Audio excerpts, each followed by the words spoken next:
Do you like roguelikes? Do you fancy dragons, wizards, and warriors? Well, how about gambling? Yes? Then Poker Quest is the game for you. Come away! Woo! Hey guys, welcome back to another episode of Mabimpressions. Today we're going to talk about Poker Quest. It's going to be released July 20th, 2021, developed and published by Playsaurus, and it is going to be released in early access. I'm going to be talking about what the game is, some of the gameplay aspects, and my overall thoughts about it.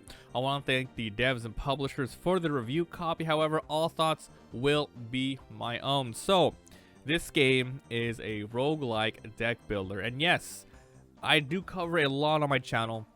And it does seem like as the weeks and months go by, it seems like there's just a new one released every single week, right? A new roguelike deck builder.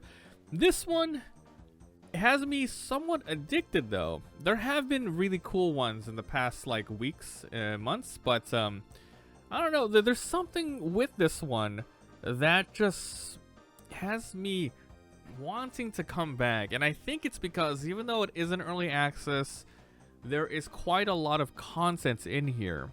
So, what is the gimmick of this? Well, if you've played games like Slay the Spire and stuff, you're going to recognize the procedurally generated formula. You start a run, and you're going to be going through rooms, collecting new stuff, and then you go as far as you can, and then you die.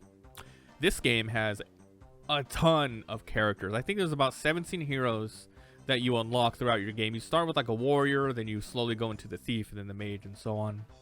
There's classic mode where pretty much everything's unlocked. I think everything's unlocked that you go through there. But I think the whole fun progression of the game is the upgrade mode. The upgrade mode where pretty much you start with the basis of the basics and you go through as far as you can, and then you die, and then depending on how well you did, you get experience. Using that experience, you could upgrade your starting gear in the next one. For example, maybe you get more energy, you get more food, you get more money, etc. And you go from there. So, what makes this game good? What makes it stand out from other roguelike deck builders? And what just makes it addicting? Well, we'll just start with how a typical run goes. So, like I said, you're going to be picking one of the classes. I'll start off, for example, with the warrior class. You can see how much HP they have. If it goes to 0, you die. Every character has energy. Starting energy is different, and using them is differently. Sometimes equipment requires them, but every character has their own special. The warrior, if you use 4 energy, and it's a cooldown per turn, you pretty much knock an enemy out for a turn. It's very powerful, very, very powerful.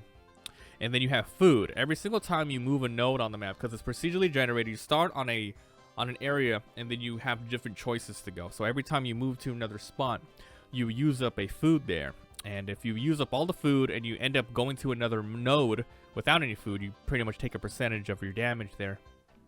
And then you have money, but in this game, money is chips. Chips is used for pretty much almost everything. So you start and then you go. Let's walk through a little bit of the different nodes that there are. So there's basic treasure ones. You walk on there, maybe you get some chips. You can go through and maybe get some treasure. In those treasure, there are equipment and consumables. Consumables have a different number of uses on it and might require some other requirements to activate them, but pretty much they can do stuff like heal your character or make you draw and do other stuff, right? So the equipment and battling is where the game truly shines, and I thought this game was going to be like, wow, because like the whole draw of the game is in the name. It's a poker quest. So instead of you building a deck of cards, you're building a deck of equipment and consumables, and you are manipulating all the cards, because both you and the opponent, I'm not sure if you guys share like one whole deck. I have no idea how the card counting works in this game, but depending on your current level in the game, every single turn you draw cards, every single turn the enemy draws cards, and you do it simultaneously when you enter a battle. Now everything is laid out on the field for you, so you can calculate your risk and rewards there. So for example, you jump in, and let's say both of you and the enemy draw 3 cards per turn. Let's just say how the setup goes. You can draw like a 2, 3, and a 4, and then you have equipments, depending on your character, and you can buy a bunch of new ones to activate like a sword or a magic spell or something that manipulates the board. However, you have to fit the criteria. So there's a ton of different ones. For example, Magic Missile. You have to have a pair of two. A pair of 2 cards. So you can have like 2 2s, which does like 4 damage. You could have 2 aces, which does like 40 damage. And then you get different multipliers, and you can upgrade each of those equipments via like blacksmith that you find. There's other things where it's like, oh, you have to put exactly 4 cards in here. It doesn't matter the suit or the numbers. You put 4 here, and then you activate Inflame, and then you have different stats effects that you activate on the enemy. And sometimes you get block cards, like, oh, you put 2 cards in here minimum. No more or less than 2 cards. You put them in there, and then you get a certain amount of block depending on the number of cards. But hey, if they're both spade cards, you get 50% more. So there is a ton of stuff there. And like I said, each of them is upgradable. So what happens is you draw 3 cards, and that's the cards are your resources, your mana. You can get more cards, draw through equipment and consumables, or you can upgrade your character. The money in the game, or the gambling chips, is not only used to just buy equipment, but you can at any time, besides straight into battle, you can upgrade your character. There's different things you can do, like increasing your draw forever. So instead of drawing 2 per turn, you draw 3 to 4, etc. You can also increase your max mana, though you can calculate the risk and rewards from everything you see.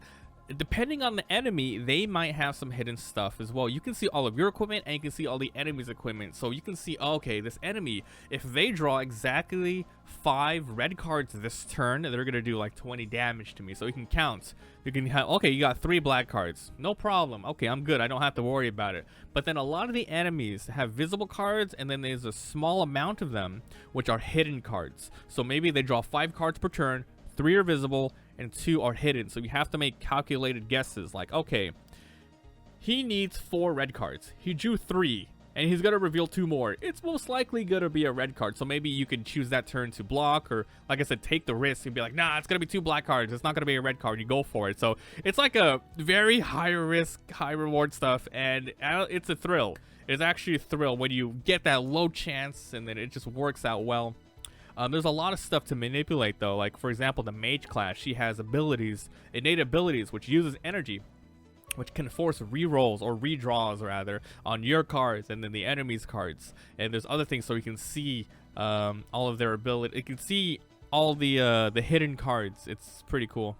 And though the game's gimmick is playing cards and gambling, it is highly strategic, and there are a lot of RPG aspects. As a matter of fact, I think this could be one of the top roguelike hard deck builders on my list, and I've played a ton of them. It just feels like this one is just different enough. Instead of building a deck, like I said, instead of building a deck, you're manipulating a whole deck of cards that's already there. You can power up the cards.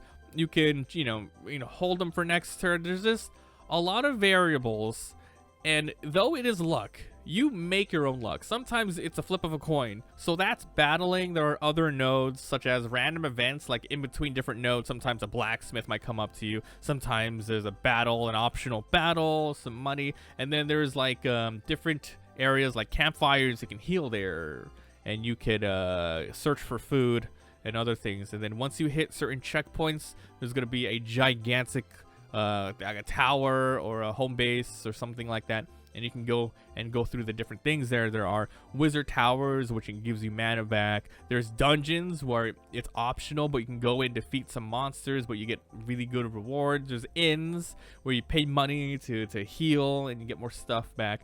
There are mini games in here, such as like the troll casino, where you go in and then you actually play poker against someone's hand where you're manipulating it. There's a lot to this game.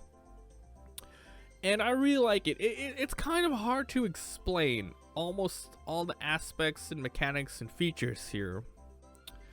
But trust me when I say that I've played for a couple hours now, and I really want to go back for more. Like, there are so many characters to unlock. There are so many ways to play your deck, and they just give you a lot of options. It's like, I want to go a poison build. Maybe I want to go a curse build. I don't need a high draw build. I can work with this.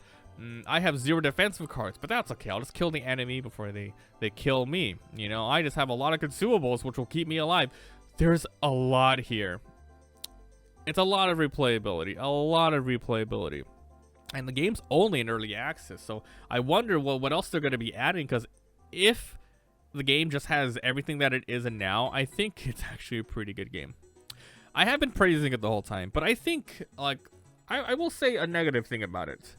The only thing that's going to be holding it back in terms of being like crazy mainstream is the presentation.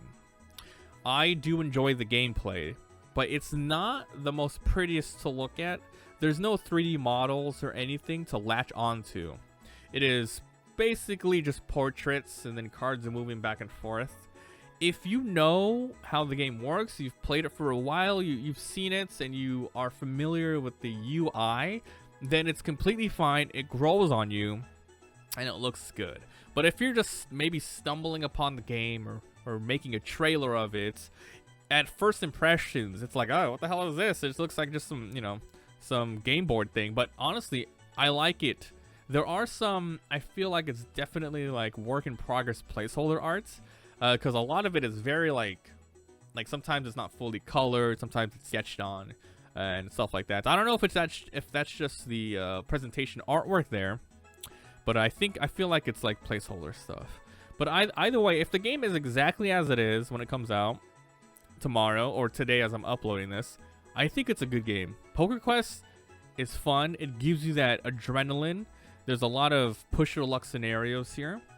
But it's also make your own luck scenarios with a million different classes. I say million different classes. There's like 17 plus classes, a lot of equipment, many upgrades, so many different choices to progress, as well as a campaign progression system where, like I said, you go through, you die, you get stronger, you can pick another class, and you reset the bonuses to your liking, and then you keep going. It's really good. This game has a lot of replayability. Poker Quest is fun. I did not think I would like it as much as I did, but I do. And like I said, the only thing holding it back is probably the first impressions graphics, but they did grow on me. I like it a lot. You guys gotta check it out. Thanks for being here. Thanks for watching. Let me know what you guys think down below. Oh, I should have said this at the beginning. If you guys want to see my Let's Play of this, I'm uploading it all on my Let's Play YouTube channel. It's called Mabimpressions VOD. I'll also be most likely streaming it, so come by the Twitch. All links are down below. Thanks for watching. I'll see you guys next time.